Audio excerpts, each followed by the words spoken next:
जैन धर्म और बौद्ध धर्म का उद्भव पढ़ रहे थे और जैन धर्म की कहानी हमने पढ़ ली थी। अंतिम रूप से हम जैन धर्म में प्रमुख संगीतियाँ, जैन धर्म के प्रमुख शासक जिन्होंने कि जैन धर्म स्वीकार किया और जैन धर्म के जो प्रमुख केंद्र थे उनके बारे में कहानी पढ़ी थी। आज हमें इसी टॉपिक में जो अगला पोर्शन है, सेकंड पार्ट, बौद्ध धर्म, बुद्धिस्ट रिलीजन, ये जो है शुरू करना है। आपके स्क्रीन पे तस्वीर है बुद्ध की और संभवतया ये वही वृक्ष है, पीपल का पेड़, जिसके नीचे वैशाख पूर्णिमा की रात्रि को बुद्ध को ज्ञान की प्राप्ति हुई थी। आप इस तस्वीर को निहारिए और फिर हम आगे इस पे बात करते हैं। बौद्ध धर्म, बुद्धिस्ट रिलीजन, ठीक है। छठी शताब्दी ईसा पूर्व में भारत में जिन नास्तिक संप्रदायों का उद्भव हुआ उनमें जैन धर्म के साथ बौद्ध धर्म सर्वप्रमुख है। पहली बात तो ये, आप जानते हैं कि जैन धर्म और बौद्ध धर्म यानी कि छठी शताब्दी ईसा पूर्व का जो काल था, वैदिक धर्म के प्रति लोगों में उत्साह, इंटरेस्ट, रुचि जो है ये कम होती जा रही थी। और जब वैदिक धर्म के प्रति लोगों का उत्साह कम हो रहा था तो लोग वैकल्पिक धर्म चाहते थे, अपेक्षाकृत सरल धर्म। बौद्ध ग्रंथों में 368 संख्या बताई गई, जैन ग्रंथों में काफी संख्या बताई गई। और हमने पढ़ा कि बहुत से नास्तिक संप्रदायों का छठी शताब्दी ईसा पूर्व में उद्भव हुआ। तो उन बहुत सारे धर्मों में पहला जैन धर्म था, हमने पढ़ लिया। दूसरा धर्म था बौद्ध धर्म, बुद्धिस्ट रिलीजन। ओके। अच्छा, बौद्ध धर्म की उत्पत्ति भारत में हुई किंतु कालांतर में ये एक अंतर्राष्ट्रीय धर्म बन गया। एक बड़ी ही इंटरेस्टिंग बात है, आप ये आगे वाली ये वाला मानचित्र देखिए, विश्व का मैप है। जो बुद्धिस्ट रिलीजन है छठे शताब्दी ईसा पूर्व में, जैन और बौद्ध धर्म में एक अंतर मतलब पाया जाता है। एक तो समानता है ये कि दोनों का उद्भव वैदिक धर्म की प्रतिक्रिया के रूप में छठी शताब्दी ईसा पूर्व में हुआ, ये तो इनमें समानता है। और अंतर ये है कि दोनों में विस्तार की दृष्टि से या दोनों के फैलाव की दृष्टि से बौद्ध धर्म ज्यादा व्यापक था। जैन धर्म का भारत के बाहर कुछ क्षेत्रों में विस्तार हुआ, लेकिन ज्यादातर जैन धर्म केवल भारतीय धर्म ही बना रहा। वर्तमान में विश्व में जैन धर्म का प्रसार या जैन लोग बहुत कम है संख्या में, अनुपातिक रूप से। जबकि बुद्धिस्ट रिलीजन जो था ये अपनी सरलता और अपनी ग्राह्यता के कारण, ग्राह्यता का मतलब है कि इसको ग्रहण करना आसान था, तो अपनी ग्राह्यता और सरलता के कारण विश्व के बहुत से देशों में फैला। हालांकि इसका उद्भव भारत में हुआ। इस वाले मैप पे अगर आप देखें तो ये भारत देश है, ये वाला, ये इंडिया है। बौद्ध धर्म का जन्म स्थान ये है, भारत। लेकिन विश्व के बहुत से देशों में इसका प्रसार हुआ। ये जो पिंक कलर में आप देश देख रहे हैं पूरे विश्व में, ये वाला पूरा चीन और इसके ऊपर मंगोलिया वाला क्षेत्र है। यहाँ ये कोरिया देश और ये जापान देश है। कोरिया और जापान एशिया के पूर्व में। उसके बाद में यहाँ ये इंडोनेशिया के क्षेत्र है। दक्षिण पूर्वी एशिया के बहुत सारे देश है, Vietnam, Singapore, Malaysia, Cambodia, Brunei वगैरह। यहाँ पर ये एक देश है श्रीलंका। यहाँ ऑस्ट्रेलिया महाद्वीप है। ओके। यहाँ पर न्यूजीलैंड है। यहाँ पर ऑस्ट्रेलिया का एक क्षेत्र है तस्मानिया। यहाँ आपको दिख रहा होगा ये अलास्का वाला क्षेत्र है, ये कनाडा वाला क्षेत्र है। ओके। हालांकि यहाँ ये संकेत दिया है, हालांकि ऐसा नहीं है कि इन सभी देशों में केवल बौद्ध धर्म ही है। ओके। इन सभी देशों में और धर्म भी है, दूसरे धर्म भी। लेकिन अन्य धर्मों के या वो वहां पर जो मूल धर्म पहले से थे, पहले से मौजूद थे, उन धर्मों के साथ इन देशों में बौद्ध धर्म का भी फैलाव हुआ। भारत में उत्पन्न होकर पूरी दुनिया को प्रभावित करने वाला या एक विश्व जनीन यूनिवर्सल धर्म बनने बनने वाला महत्वपूर्ण धर्म था बौद्ध धर्म। इसकी उत्पत्ति भारत में हुई और इसके प्रणेता थे महात्मा बुद्ध। तो मैं कई बार बात करता हूँ, ए एल बोशम, आप किताब में भी देखेंगे उनका नाम, ए एल बोशम, एक इतिहासकार थे अंग्रेज, जिन्होंने किताब लिखी थी a wonder that was India. A wonder that was India, ये उनकी पुस्तक का नाम है। आश्चर्य है कि वो भारत था, यानी कि जो प्राचीन भारत है उसके बारे में उन्होंने पुस्तक लिखी थी, a wonder that was India. और उस पुस्तक में उन्होंने बुद्ध के बारे में कहा, महात्मा बुद्ध के बारे में, कि यदि भारत पर बुद्ध के मरणोत्तर प्रभावों का भी मूल्यांकन किया जाए, मरणोत्तर यानी कि उनकी मृत्यु के पश्चात, क्योंकि बुद्ध की मृत्यु तो 5वीं शताब्दी ईसा पूर्व में यानी कि 483 ईसा पूर्व में हो गई थी। तो बुद्ध के मरणोत्तर प्रभावों का भी मूल्यांकन किया जाए तो वो भारत में उत्पन्न होने वाले महानतम व्यक्ति थे, द ग्रेटेस्ट पर्सन, जो कि भारत में पैदा हुआ, यानी कि भारत में पैदा होने वाले सबसे महान व्यक्ति थे, ये एल बोशम ने कहा। तो भारत में पैदा होने वाले सबसे महान व्यक्ति बुद्ध थे या नहीं थे, लेकिन ये निश्चित है कि वो सबसे महानतम व्यक्तियों में से तो थे ही। ओके। और मतलब क्या है, बुद्ध ने जो धर्म शुरू किया, जो रिलीजन शुरू किया, जो परंपरा, जो संप्रदाय, जो मार्ग, जो पंथ लोगों को दिखाया, उस धर्म को बौद्ध धर्म कहा जाता है। और इसकी सरलता, इसकी ग्राह्यता का ही प्रभाव था कि भारत में उत्पन्न होकर और ये धर्म अंतरराष्ट्रीय धर्म बन गया, पूरी दुनिया में फैल गया। दोबारा से देख लेते हैं। छठी शताब्दी ईसा पूर्व में भारत में जिन नास्तिक संप्रदायों का उद्भव हुआ, उनमें जैन धर्म के बाद जैन धर्म के साथ बौद्ध धर्म सर्वप्रमुख था। मतलब ये दोनों प्रमुख थे। बौद्ध धर्म की उत्पत्ति भारत में हुई, किंतु कालांतर में यानी कि आगे चलकर ये एक अंतरराष्ट्रीय धर्म बन गया। आप इस लाइन को देख लें और फिर ये वाला मैप देखें तो आपको पता चल जाएगा कि उत्पत्ति तो भारत में हुई, यहाँ पूरे देश में, पूरे विश्व में बाद में ये फैल गया। चीन, जापान, कोरिया, बहुत से देशों में आजकल बौद्ध धर्म को मानने वाले लोग रहते हैं। अच्छा, बुद्ध का जीवन परिचय। बौद्ध धर्म में, बुद्धिस्ट रिलीजन में दो कहानियां हम लोगों को पढ़नी है। एक तो बुद्ध का व्यक्तिगत जीवन, उसके बारे में कुछ प्रश्न पूछ लिए जाते हैं। बुद्ध का जन्म कहाँ हुआ, बचपन का नाम क्या था, पिता माता का नाम, किस कुल में पैदा हुए, उनके धर्म चक्र प्रवर्तन, महाभिनिष्क्रमण, संबोधि इत्यादि, महापरिनिर्वाण इत्यादि से संबंधित बातें। और एक उनके दर्शन से, यानी कि बुद्धिस्ट रिलीजन जो है उसका इतिहास क्या है, बौद्ध दर्शन में उन्होंने क्या दिया, और फिर कालांतर में बौद्ध धर्म का प्रसार कैसे हुआ, बौद्ध धर्म का विभाजन कैसे हुआ, बौद्ध संगीतियां कैसे हुई, बौद्ध सिद्धांतों में समय के अनुसार कैसे परिवर्तन आया, कैसे बौद्ध धर्म का विस्तार हुआ, और लास्ट में बौद्ध धर्म ने भारत को दिया क्या, या विश्व को बौद्ध धर्म की देन क्या है। जैसे कि हमने बात की कि जैन धर्म भी महत्वपूर्ण है, बौद्ध भी, लेकिन विस्तार की दृष्टि से बौद्ध धर्म का फैलाव बहुत ज्यादा था, तो ये कई मामलों में उससे आगे निकल जाता है जैन धर्म से। बुद्ध का जीवन परिचय हम देख लेते हैं। एक फोटो आपकी स्क्रीन पे है, मैं साइड में हो जाता हूँ, आप देख लीजिए। ये नेपाल के जो लुम्बिनी वन था, ओके, उस लुम्बिनी वन में जो रुम्मिनदेई स्थान है, यहाँ कहीं लिखा होगा, ये रहा रुम्मिनदेई स्थान है, कोई नेपाल में, आजकल नेपाल में है ये। उस रुम्मिनदेई स्थान का चित्र है। ये वाला तो वर्तमान में, मतलब आधुनिक काल में बनाया गया कोई बिल्डिंग है, ये तो कोई, मतलब क्या है, बौद्ध धर्मावलंबियों के पूजा करने के लिए एक प्रकार का मंदिर या एक प्रकार का स्थान बनाया गया है। ओके, और ये वाले जो आप देख रहे हैं, ये अवशेष है, ये उस स्थान के अवशेष है जहाँ संभवतः बुद्ध का जन्म हुआ था। तो बुद्ध का जन्म वर्तमान नेपाल में, उस समय भारत और नेपाल एक ही थे, कोई सीमा निर्धारण नहीं किया गया था। तो बुद्ध का जन्म वर्तमान नेपाल में 563 ईसा पूर्व में लुम्बिनी वन में हुआ था। लुम्बिनी वन स्थान था, आधुनिक रुम्मिनदेई स्थान है, वर्तमान में नेपाल की तराई में, नेपाल में स्थित रुम्मिनदेई नामक स्थान है, वहां पर उनका जन्म हुआ। यानी कि बुद्ध का जन्म भारत और नेपाल की तराई में, दोनों के बीच में रुमिनदेई नामक स्थान पर हुआ था। जन्म हुआ कब, 563 ईसा पूर्व में, यानी कि छठी शताब्दी ईसा पूर्व के लगभग मिड में, बीच में उनका जन्म हुआ। अब हमने एक बात पढ़ी कि महावीर का जन्म 599 ईसा पूर्व में हुआ, ओके, और बुद्ध का जन्म जो है ना, ये हुआ 563 ईसा पूर्व में। पहले किसका जन्म हुआ, महावीर का, 599 ईसा पूर्व। और 599 ईसा पूर्व के बाद आप ये मान लीजिए कि 599 के बाद 589, 579, 569, 559, 569 तक 30 साल, और 569 के बाद 6 साल और, यानी कि लगभग 36 वर्ष के जब थे, जब महावीर 36 वर्ष के थे, तब बुद्ध का जन्म हुआ था। महावीर पैदा हो चुके थे और वो 36 वर्ष के थे। अच्छा, आपने एक चीज और पढ़ी है कि महावीर के जीवन का विभाजन 30-12-30 है। 72 साल जिए थे, 30 वर्ष तक उन्होंने मतलब क्या है, गृहस्थ जीवन जिया था, 12 साल तक तपस्या की थी, फिर 30 साल तक धर्म प्रचार किया था। तो 30 वर्ष की आयु में उन्होंने गृह त्याग कर दिया था, और 30 वर्ष के बाद में 12 साल तपस्या की।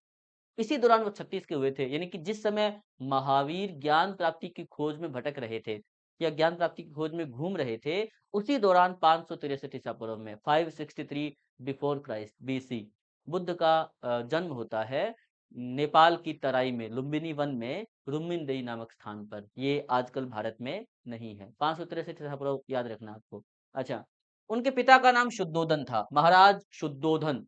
और महाराज शुद्धोधन जो है, ये नेपाल के जो लुम्बिनी के आसपास का क्षेत्र था, वहां पर एक क्षत्रिय वंश रहता था, शाक्य गण, शाक्य कुल, यानी कि उनके कुल का नाम था शाक्य। ये शाक्य कुल में, शाक्य वंश के, मतलब क्या है, बहुत सारे लोग होते थे, उनके प्रधान थे, यानी कि मुखिया थे, या हम इसको राजा कह सकते हैं, शाक्य गण के प्रधान। महात्मा बुद्ध का जन्म 563 ईसा पूर्व में लुम्बिनी वन, नेपाल की तराई में स्थित रोमिनदेई नामक स्थान पर हुआ। उनके पिता शुद्धोधन, महाराज शुद्धोधन, कपिल वस्तु के शाक्य गण के मुखिया थे, शाक्य कुल के लोगों के राजा थे, प्रधान थे। उनकी माता का नाम महामाया था। ये दोनों आपको याद रखने हैं, महाराज शुद्धोधन का नाम भी याद होना चाहिए, और उनकी माता का नाम था महामाया। उनकी मूल माता, यानी कि उनको जन्म देने वाली माता जो है बुद्ध की, उनका नाम था महामाया। ओके, और ये कोलीय वंश की राजकुमारी थी, कोलीय वंश। बुद्ध के पिता शाक्य गण में उत्पन्न हुए थे, मतलब शाक्य कुल में थे, और इनकी माता जो है ये कोलीय वंश की राजकुमारी थी। कोई नेपाल की तराई में लुम्बिनी के आसपास ही दूसरा मतलब क्या गण हुआ करता था, या दूसरा कोई राज्य हुआ करता था, कोलीय वंश। तो कोलीय कुल से इनकी माता थी महामाया। ये कहा जाता है कि बुद्ध के जन्म के कुछ समय पश्चात उनकी माता की मृत्यु हो गई। हम बचपन से ये कहानी पढ़ते आए हैं, बुद्ध का लालन-पालन उनकी माता ने नहीं किया। उनके जन्म के कुछ समय पश्चात उनकी माता, जो जन्म देने वाली माता थी, उनकी मृत्यु हो गई। और बुद्ध का लालन-पालन या उनका पालन-पोषण उनकी विमाता, विमाता कहते हैं मौसी को, ओके? उनकी विमाता प्रजापति गौतमी ने किया, गौतमी। ये कहा जाता है कि बुद्ध का नाम गौतम बुद्ध क्यों है? या बुद्ध को गौतम बुद्ध क्यों कहते हैं? या बुद्ध को गौतम क्यों कहा जाता है अगर पूछें? तो इसलिए गौतम कहते हैं कि उनकी क्योंकि उनका पालन-पोषण उनकी विमाता गौतमी के द्वारा किया गया था। जब बुद्ध की आयु मतलब जब बुद्ध के बचपन में उनकी मृत्यु हो गई थी, उनकी माता की मृत्यु हो गई, तो उनका लालन-पालन उनकी विमाता प्रजापति गौतमी के द्वारा किया गया। अच्छा, बुद्ध का मूल नाम जो है, बचपन का नाम, ये था सिद्धार्थ। 4 नाम हमने अब तक यहाँ पढ़े। बुद्ध के बचपन का नाम सिद्धार्थ, पिता का नाम महाराज शुद्धोधन, शुद्धोधन, माता जन्म देने वाली महामाया, और माता जिसने पालन पोषण किया, इनका नाम था प्रजापति गौतमी। तो ये 4 नाम हमने अब तक पढ़े हैं। अच्छा, सिद्धार्थ का आरंभिक जीवन राजसी वैभव एवं ऐश्वर्य के वातावरण में बीता। अब इसमें बहुत सारी कहानियां आती है। बुद्ध के जीवन का जो व्यक्तिगत जीवन का जो वर्णन है, वो हमें बहुत सारे बौद्ध ग्रंथों में मिलता है, और बहुत से ग्रंथों में कहानियों में डिफरेंसेस भी मिलता है, मतलब अंतर भी पाया जाता है, भिन्नताएं, डाइवर्सिटीज, विविधताएं भी पाई जाती हैं। बुद्ध के जीवन के बारे में जो मतलब क्या है, प्रामाणिक कहानी बताई जाती है, वो ये बताते हैं कि जब बुद्ध का जन्म हुआ, तो उनके जन्म के कुछ समय पश्चात किसी ब्राह्मण सन्यासी के द्वारा, या किसी मतलब बड़े गुरु ऋषि के द्वारा, मनीषी के द्वारा, जो कि महाराज सुद्धोधन के दरबार में आए थे, ये घोषणा की गई थी कि आपका बालक जो है ना, ये बड़ा होकर अत्यधिक पराक्रमी बनेगा। या तो ये बड़ा सन्यासी बनेगा, या फिर कोई मतलब क्या है, अत्यधिक वैभवशाली महान सम्राट शासक बनेगा। लेकिन इसके जो ग्रह नक्षत्र है, या इसके चेहरे के जो भाव है, या इसके मतलब क्या है, इसका भविष्य जो है, इसका ज्योतिष जो है, उसको देखकर लगता है कि संभवतः संसार के दुखों को देखकर ये दुनिया से विरक्त हो जाएगा। विरक्त का मतलब होता है दुनिया से, मतलब क्या है, मन विच्छिन्न हो जाना। विरक्त का मतलब है दुनिया को, संसार को छोड़ देना।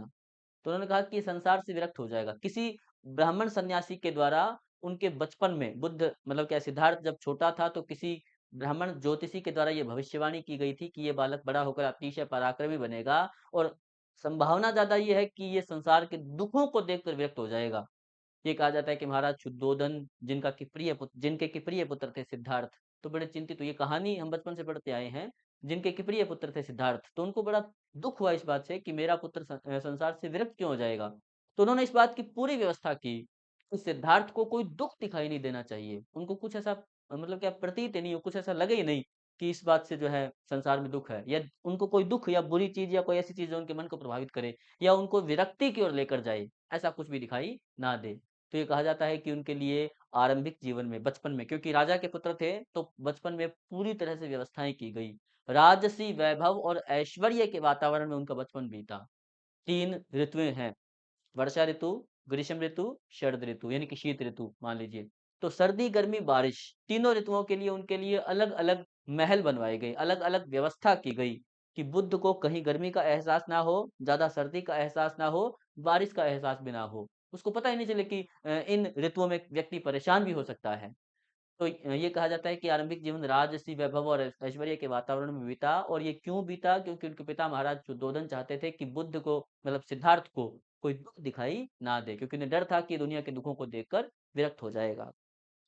अच्छा, 16 वर्ष की अल्पायु में, अब ये कहा जाता है बौद्ध ग्रंथों में कि क्योंकि शुद्धोधन को कहा गया था कि विरक्त हो जाएगा, तो उन्होंने उसका मन जो है, और एक तो व्यवस्था की, तीनों ऋतुओं के लिए महल बनाए और बनाए, और एक उन्होंने क्या किया कि सिद्धार्थ का मन सांसारिक जीवन में, यानी कि विलास भोग में लगाने के लिए 16 वर्ष की अल्पायु में, ये आयु शब्द है, इसके साथ मैं एक और लगा देता हूँ, अल्प आयु, अल्प आयु।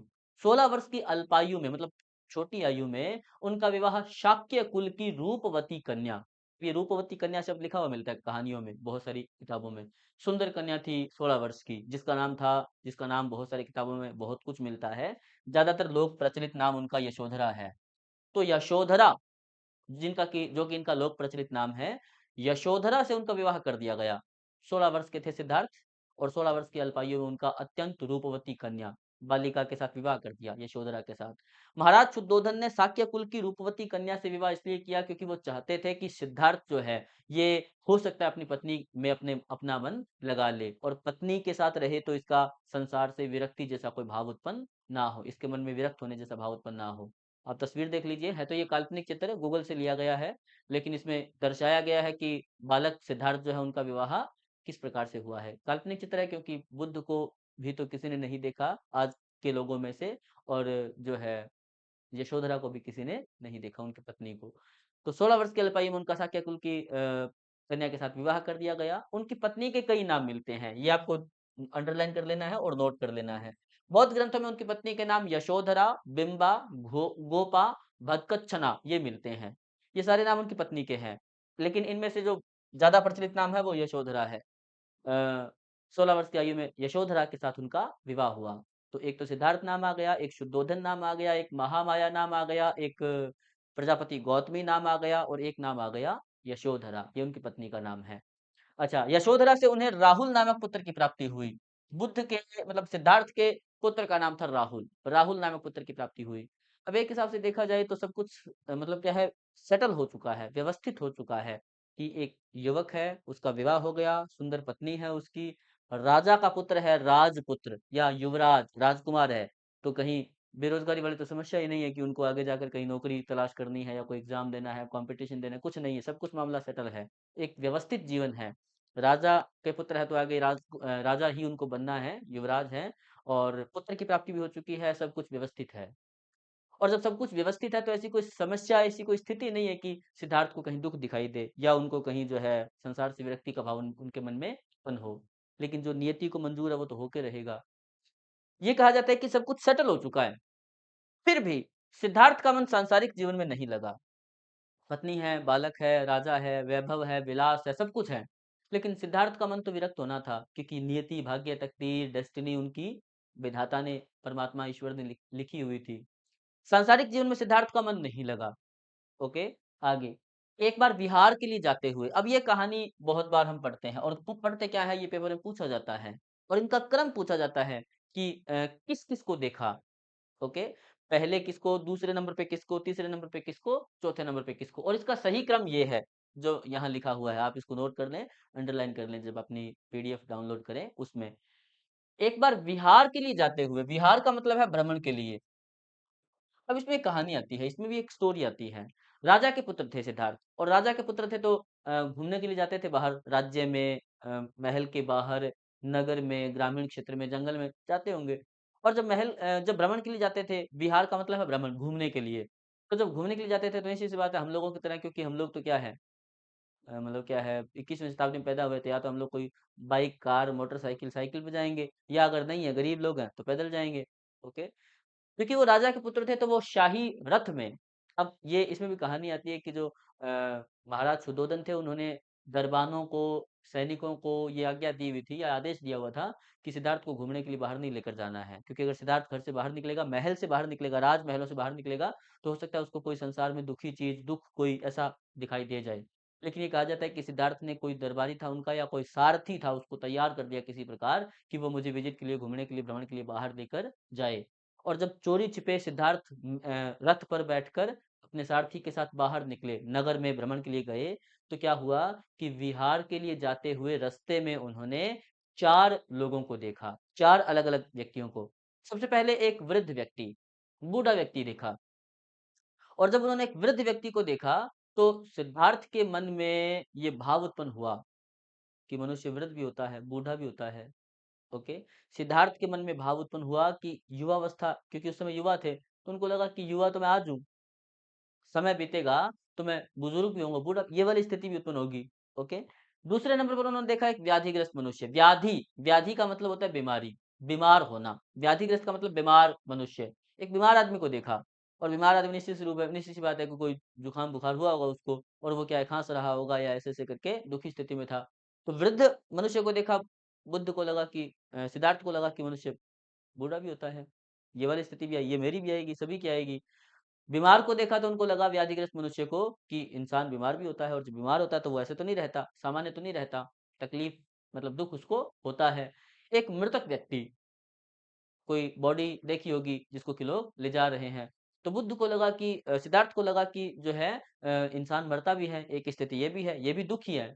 और चौथे नंबर पर एक प्रसन्नचित्त सन्यासी को देखा। चौथे नंबर पर उन्होंने एक सन्यासी को देखा कि जो खुश है, जिसको कोई तकलीफ नहीं है। मैं इसकी एक तस्वीर लेकर आया था, आप ये देखिए। ये वाला रथ है जिसमें सिद्धार्थ भ्रमण कर रहे थे, ये उनका सारथी है संभवतया, ये सिद्धार्थ है और यहाँ एक फोटो दी है। इनका सही क्रम ये बताया जाता है, ये पहला है, ये दूसरा चित्र है, ये वाला तीसरा है और ये वाला है चौथा, ऐसे। यहाँ इसमें थोड़ा ये सही नहीं है। तो ये वाला पहला है। सबसे पहले उन्होंने एक वृद्ध व्यक्ति को देखा, बूढ़े व्यक्ति को, सारथी के साथ में भ्रमण के लिए जा रहे हैं सिद्धार्थ। और उन्होंने एक बुजुर्ग व्यक्ति को देखा तो उनको लगा कि इंसान बूढ़ा भी होता है। फिर उन्होंने एक बीमार व्यक्ति को देखा, बीमार भी होगा। फिर उन्होंने एक मतलब क्या है, मृत व्यक्ति को देखा, मृत व्यक्ति को लेकर जा रहे हैं, तो उनको लगा कि इंसान मरता भी है। और फिर उन्होंने एक प्रसन्नचित्त सन्यासी को देखा, एक सन्यासी को देखा जो संसार से अलग रहकर, दूर रहकर अपने हिसाब से अपना जीवन जी रहा है, उसको कोई तकलीफ ही नहीं है। क्यों? क्योंकि उसको अज्ञानता नहीं है, वो मोह माया से दूर है। जब ये जीवन की अलग-अलग स्टेजेस, अलग-अलग कंडीशंस, अलग-अलग अवस्थाएँ सिद्धार्थ ने देखी, तो उनको फ़ील हुआ, उनको प्रतीत हुआ, उनको लगा कि जीवन तो बहुत ही मतलब क्या है, कॉम्प्लिकेटेड है, टफ है, मुश्किल है, जीवन दुःख है, मतलब जीवन में बहुत सारे दुःख हैं। जीवन में अलग-अलग अवस्थाएँ हैं और इन अवस्थाओं से सभी लोगों को गुज़रना होगा। एक बार विहार के लिए जाते हुए क्रमशः एक वृद्ध, एक व्याधिग्रस्त मनुष्य, एक मृतक व्यक्ति तथा एक प्रसन्नचित्त सन्यासी को सिद्धार्थ ने देखा। जीवन की अलग-अलग अवस्थाओं को देखकर उनका मन विरक्त हुआ। सिद्धार्थ का मन विरक्त होना था। ये 4 लोग जो है ना, ये तो एक बहाना था कि उन्होंने इनको देखा और देखकर विरक्त हो गए। ये नियति थी विधाता की, तकदीर थी कि विरक्त तो होना ही है, उनका मन तो संसार से जाएगा, तभी तो बुद्ध बनेंगे, तभी तो वो दुनिया में जो है मतलब क्या है, विश्व भारत के पहले धार्मिक सुधारक के रूप में विख्यात होंगे, तकदीर थी उनकी। तो जीवन की अलग-अलग अवस्थाओं को देखकर उनका मन विरक्त हुआ तथा उन्होंने ज्ञान प्राप्ति हेतु सांसारिक जीवन के त्याग का निर्णय लिया। उन्होंने निर्णय लिया स्वतः, ऑटो जो है मोटिवेशन, स्वतः प्रेरणा से उन्होंने निर्णय लिया कि मुझे जो है दुनिया का, संसार का त्याग करना होगा।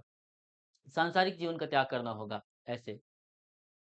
चलिए, 29 वर्ष की आयु में अब बुद्ध का जो जीवन है उसके भी हम अलग-अलग स्टेजेस देखेंगे, अलग-अलग पार्ट्स देखेंगे, कितने साल में क्या किया। 29 इयर्स की एज में पत्नी और पुत्र को सोते हुए छोड़कर, ये भी एक काल्पनिक चित्र है, आप देखिए, यहाँ उनकी पत्नी का चित्र है, ये उनकी पत्नी है यशोधरा संभवतः, ये बालक है और ये है सिद्धार्थ, युवा सिद्धार्थ। यहाँ इनकी आयु है 29 वर्ष। 29 वर्ष की आयु में अपनी पत्नी यशोधरा और पुत्र राहुल को सोते हुए छोड़कर सिद्धार्थ ने घर का त्याग किया, गृह त्याग किया। क्यों किया गृह त्याग? ज्ञान की खोज में।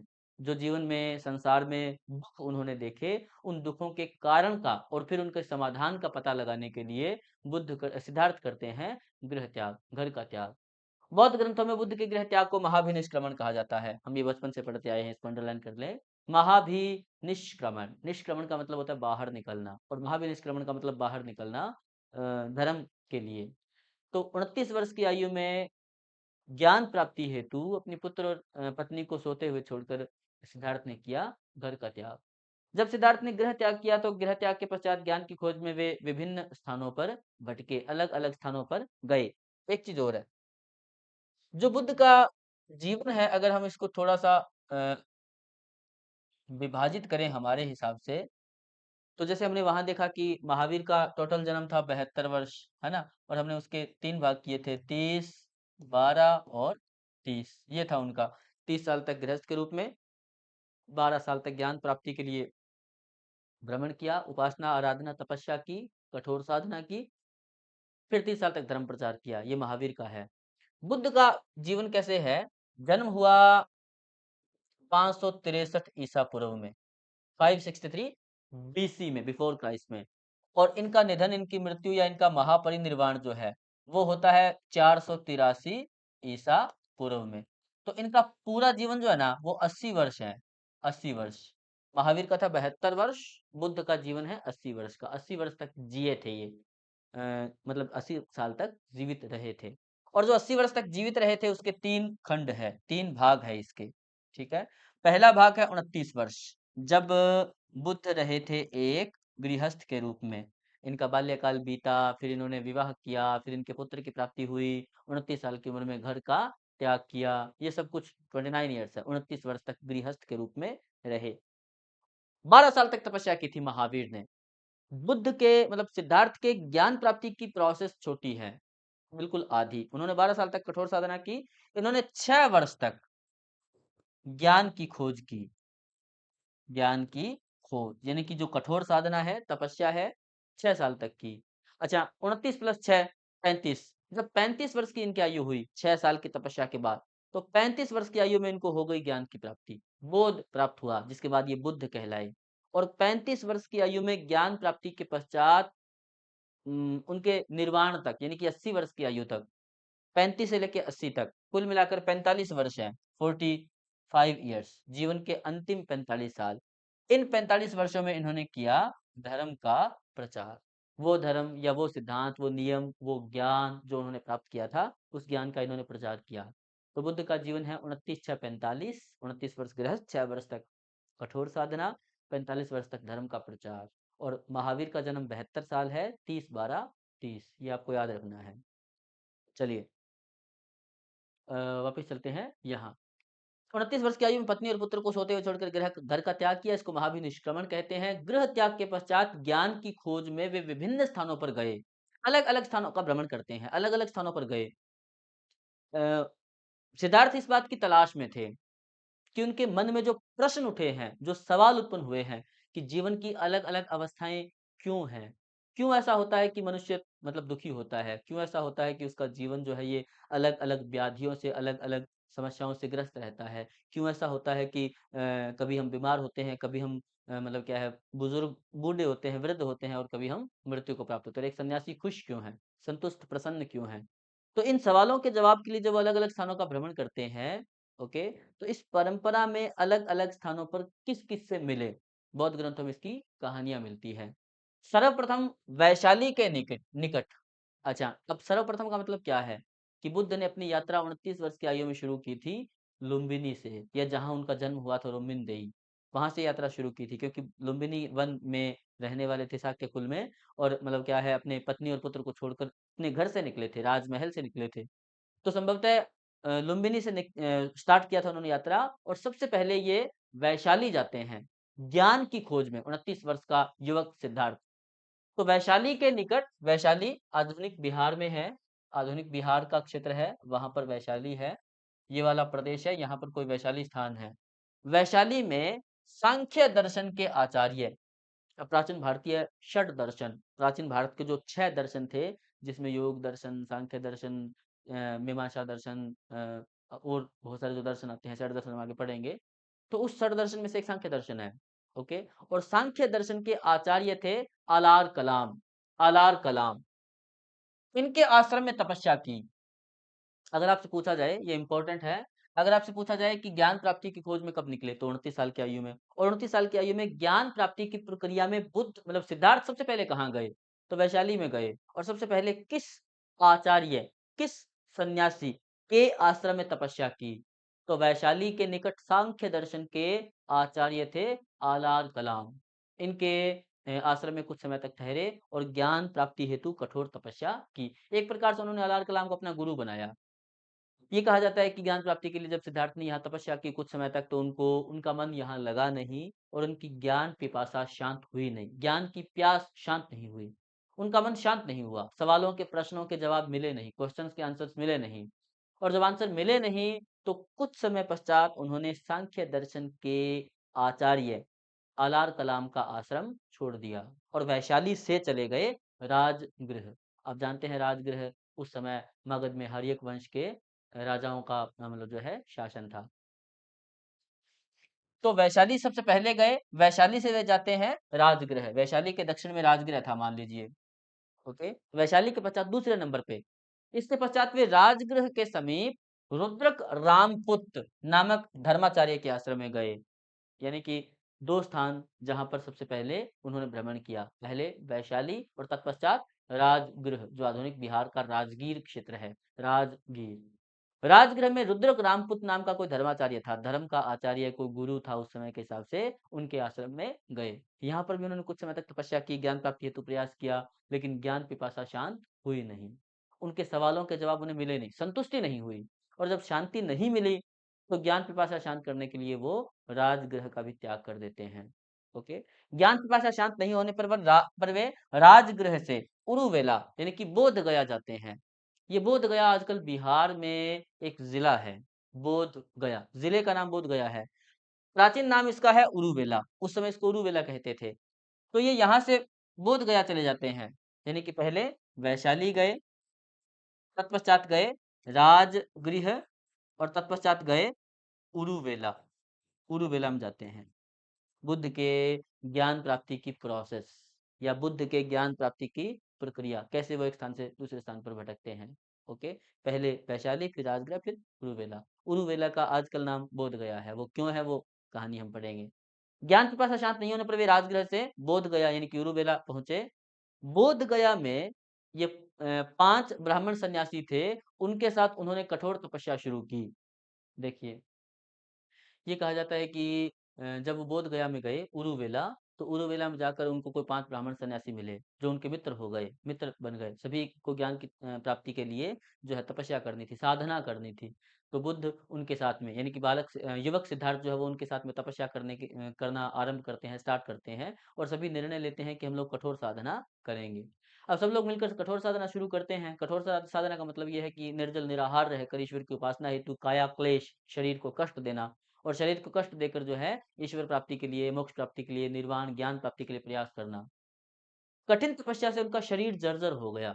जब वो उरुवेला में थे तो आरंभ में 5 ब्राह्मण सन्यासियों के साथ उन्होंने कठोर तप किया, अन्न जल का त्याग किया, और ये कहा जाता है कि लंबे समय तक उन्होंने मतलब क्या है, निर्जल निराहार रहकर साधना की।